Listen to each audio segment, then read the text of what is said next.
Friends,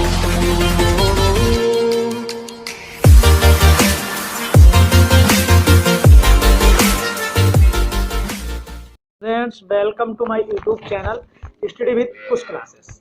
ठीक है guys, तो आज हम यहाँ पर आप लोगों के लिए एक बहुत ही अच्छा ये वीडियो लेकर आए हैं, क्योंकि आज अभी जल्द में ही नवोदय ने अपना एग्ज़ाम डेट डिसाइड कर दिया है और कहा है कि जिन बच्चों ने एंट्रेंस एग्जामिनेशन के लिए फॉर्म अप्लीकेबल किए हैं उनके लिए एग्ज़ाम डेट आ गया है। तो जिन बच्चों ने 20 मतलब की क्लास 9th के लिए फॉर्म डाले हैं तो उन बच्चों का एग्ज़ाम है 24 फरवरी को, और जिन बच्चों ने क्लास 6 के लिए एंट्रेंस एग्ज़ाम के लिए फॉर्म अप्लीकेबल किया है तो उनका एग्ज़ाम है आपका 10 अप्रैल को। तो नवोदय ने एग्ज़ाम डेट जैसे ही क्लियर किया है वैसे ही मैंने सोचा यहाँ पर एक वीडियो आ जाना चाहिए कि अब समय बहुत कम है। आज मैं ये वीडियो शूट कर रहा हूँ, आज दिनांक है 4 फरवरी और आपके पास केवल समय है 19 दिन का, और 20वें दिन आपका एग्ज़ाम है। जो बच्चे क्लास 8th का एग्जामिनेशन क्लास 8th में है और जो 9th के लिए एंट्रेंस देने जा रहे हैं, अभी क्लास 6 के स्टूडेंट्स के लिए काफ़ी टाइम है और बीच में अभी बोर्ड एग्जामिनेशन भी आ रहा है। यूपी बोर्ड ने अपना डेट शीट क्लियर कर दिया है, सीबीएसई बोर्ड ने भी अपना डेट शीट क्लियर कर दिया है। यूपी बोर्ड के एग्ज़ाम सुनने में आ रहा है कि 17 मार्च से होंगे।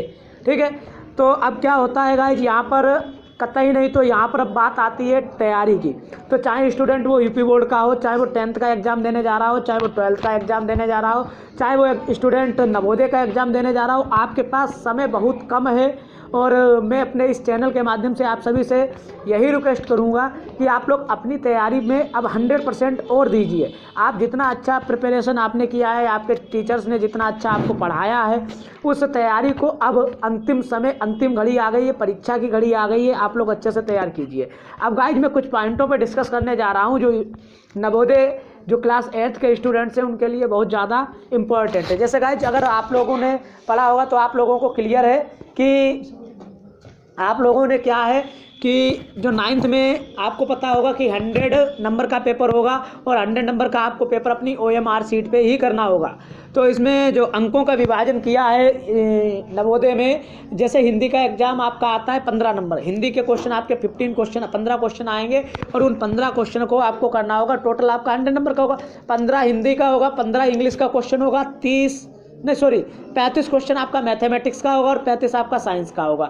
तो गाइज अगर बात की जाए सिलेक्शन की, तो देखिए नवोदय में यहाँ पर सिलेक्शन पाना बहुत ही कठिन भी हो जाता है कभी कभी और बहुत सरल भी है।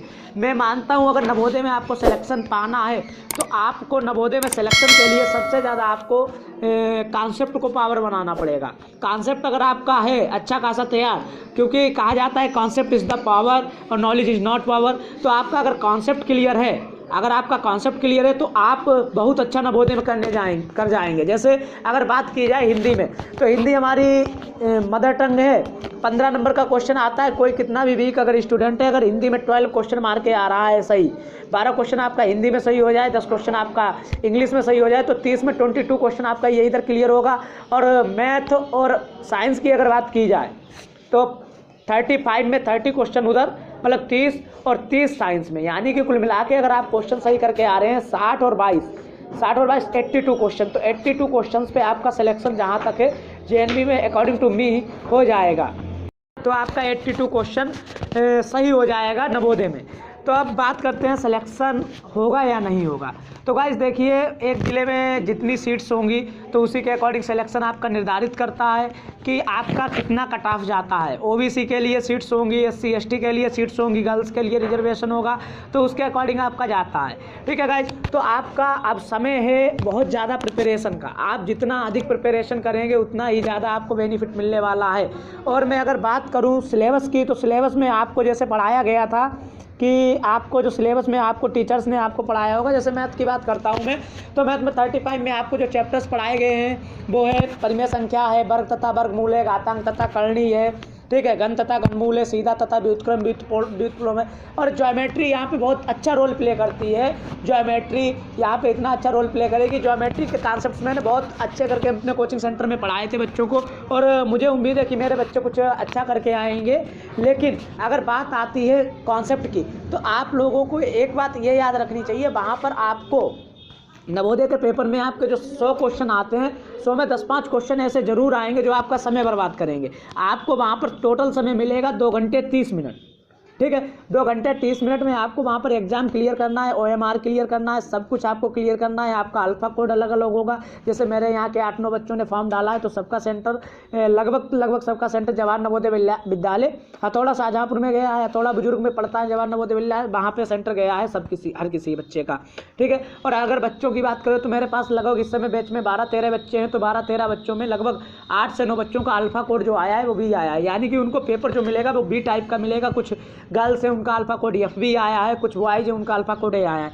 वहाँ पर आपको एक ही रूम में बैठाला जाएगा, आपको अलग अलग कोड के आपको एग्जाम में आपको क्वेश्चन पेपर मुहैया कराए जाएंगे। तो एक गलती आपको ये नहीं करनी है कि आपके पड़ोस वाला जो व्यक्ति है या जो बच्चा है, जैसे उसने पहले का A सॉल्व किया है और हो सकता है आपके क्वेश्चन में जैसे आपसे क्वेश्चन पूछा गया कि जैसे आपको कोई एक नाम ले लीजिए, जैसे कोई बच्चा आपके पास में बैठा हुआ है, उससे पूछा गया 2 का वर्ग क्या होता है, तो 2 का वर्ग होता है 4, ठीक है। और अगर बात की जाए 2 के घन की बात, ठीक है, तो 2 का घन आता है 8, तो उसके पेपर में 2 का वर्ग है, ठीक है, उसके पेपर में 2 का घन है, और आपके में पहले का A सही है, ठीक है, पड़ोस वाले के में पहले का B सही है। आपने अगर पहले का B उसके देख के आपने अपने में टिक कर दिया है तो यहाँ पर आपका मिस्टेक होगा। इसीलिए आप लोगों को अपने कॉन्सेप्ट्स पर ही अड़िग रहना है, और जितना आपको कॉन्सेप्ट टीचर्स ने क्लियर कराया है उन्हीं कॉन्सेप्ट्स को आप लोगों को करना है, ठीक है गाइज।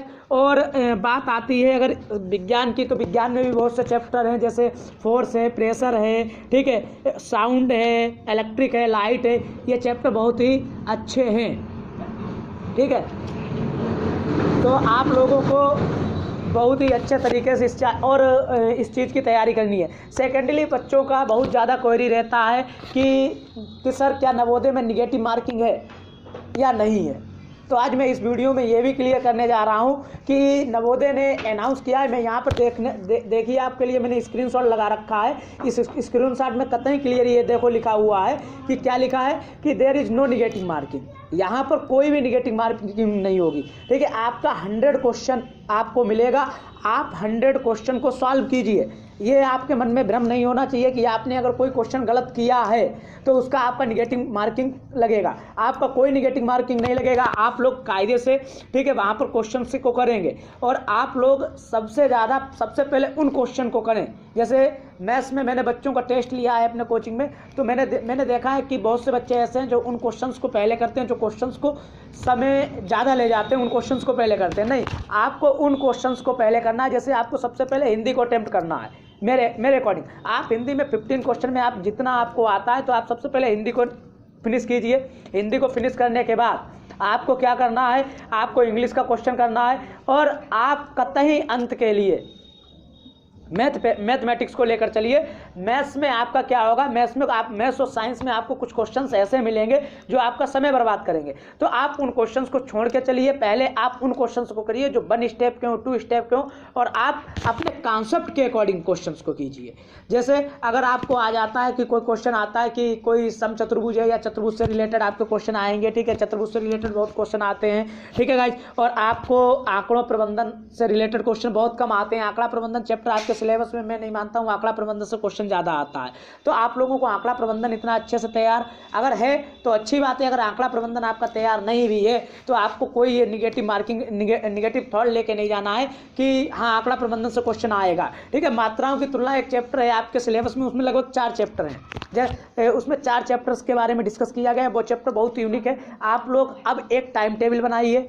ज़्यादा समय है नहीं, मात्र 10 दिन का समय है। आप 10 दिन में जितना स्टडी अधिक से अधिक कर पाएँ, अधिक से अधिक आप स्टडी मार दें, ठीक है गाइस। आप लोगों को ध्यान ये रखना है कि आप अब 10 से 12 दिन में जितना अधिक से अधिक पढ़ लें, ठीक है। आप प्रोपोजिशन है, डायरेक्ट इनडायरेक्ट है, एक्टिव पैसेज है, जितना अधिक हो सके आप तैयार कीजिए। और आपके साथ हमारी बेस्ट विशेष है, आप लोग एग्जाम में बैठिए, ठीक है। कुछ नहीं, आपको अगर आपका सिलेक्शन नहीं होता है तो आपको नॉलेज तो मिलेगा ही, क्योंकि निगेटिविटी बहुत बुरी चीज़ होती है। आप अपने माइंड में निगेटिविटी को निकाल दीजिए, आपको बहुत ही अच्छा नॉलेज मिलने जा रहा है। आप कम्पिटेटिव एग्जाम में बैठ के आपको ये तो पता चलेगा कि आप आपको कितना तैयार है, ठीक है गाइज। तो आप सभी के लिए बहुत बहुत शुभकामनाएं मेरी ओर से, और मेरे कोचिंग क्लासेस SS अकेडमी की ओर से भी बहुत बहुत कुछ शुभकामनाएं आप सभी को। आप सभी का सिलेक्शन हो, आप सभी लोग लाइफ में बहुत आगे बढ़ें, ठीक है गाइज, ठीक है। इसी के साथ अब मैं इस वीडियो का एंड करता हूं। जय हिंद, वंदे मातरम। आप सभी लोग अगर चैनल पर नए हैं तो चैनल को सब्सक्राइब करते जाएं। जय हिंद, वंदे मातरम।